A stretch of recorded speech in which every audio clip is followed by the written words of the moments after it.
এনেকৈ মৰি যাই আছে আৰু এইফালে পানীৰ অভাৱত অলপো ৰোৱাই হোৱা নাই সব মাটিবিলাক ফাটি আছে নমস্কাৰ স্বাগতম জনাইছোঁ মই নকুল ইউটিউব চেনেলটোলৈ আজি আপোনালোকক দেখুৱাবলৈ আহিছোঁ মই পথাৰখনৰ কেনেকুৱা অৱস্থা হৈছে একদম অৱস্থা নাইকিয়া হৈ গৈছে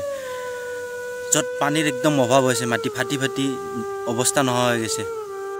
তো এনেকুৱা হৈছে আমাৰ পথাৰবিলাক ফাটি ফাটি অৱস্থা নাইকিয়া হৈ যায় আছে এইবিলাক চাওক ফাটি ফাটি অৱস্থা নোহোৱা হৈ গৈছে যিমান যায় য'তে যায় তাতে সিমানে পাব সব ফাটি ফাটি অৱস্থা নোহোৱা হৈ গৈছে যে ধান যি ৰৈছে সেয়ে আছে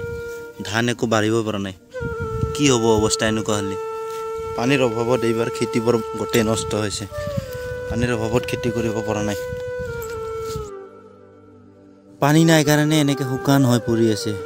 কি ক'ব বৰষুণে নাই সব ফাটি গৈছে পানী নাই কাৰণে এই কঠীয়াবোৰ এনে গ'ল প্ৰায় 15-16 বিঘা মাটিৰ কঠীয়া আছিল এইবিলাক এই সাইডৰ মাটিখিনি দেখিছে যিমানখিনি দেখিছে অলপ পানী নাই তাৰ বাবে খেতি কৰিব পৰা নাই এই কঠীয়াখিনি এনে গ'ল এয়াই খেতিয়কৰ জীৱন আৰু হৈছে এইখিনি আমাৰ খেতি য'ত পানীৰ অভাৱত এনেকৈ মৰি আছে সব একফালৰ পৰা মৰা আৰম্ভ হৈছে মৰি আছে সব একফালৰ পৰা ফাটি ফাটি অৱস্থা নোহোৱা হৈছে অলপ পানী নাই 2 টকামান খৰচ কৰি কিবাকে খেতিখন কৰিছিলোঁ অলপ ধান পোৱাৰ আশাত হে প্ৰভু খেতিয়কসকলক অলপ মুখ দাঙি চোৱা অলপ হ'লেও বৰষুণ দিয়া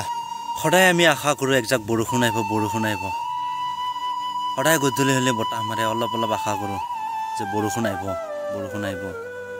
যদি বৰষুণ নাহে আমাৰ খেতি কি হ'ব তেতিয়াহ'লে এই খেতিৰ অৱস্থা এনেকুৱা হৈছে মাটি ফাটি ফাটি অৱস্থা নোহোৱা হৈছে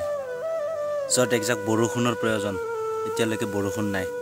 হাহাকাৰ সকলোৰে যদি সঁচাকৈ আমি বৰষুণে নাপাওঁ তেতিয়াহ'লে এই ধানখিনিক আৰু আমি আশা কৰি লাভ নাই আমাৰ এই খেতিখিনি আৰু খেতি হৈ নাথাকে যিখিনি ভালে আছিল সেইখিনিও আৰু মৰি যাব গোটেই বাকী ভালে থকাখিনিও এনেকৈ মৰি গোটেই চাফা হ'ব সব মৰি যাব মৰি শেষ আৰু ইফালে হৈছে টেংটিঙীয়া ৰ'দ কিনো মায়া তোমাৰ প্ৰভু কিনো মায়া সৰুকৈ এটা ভিডিঅ' আপোনালোকলৈ আগবঢ়ালোঁ ভিডিঅ'টো সম্পূৰ্ণকৈ চোৱাৰ বাবে ধন্যবাদ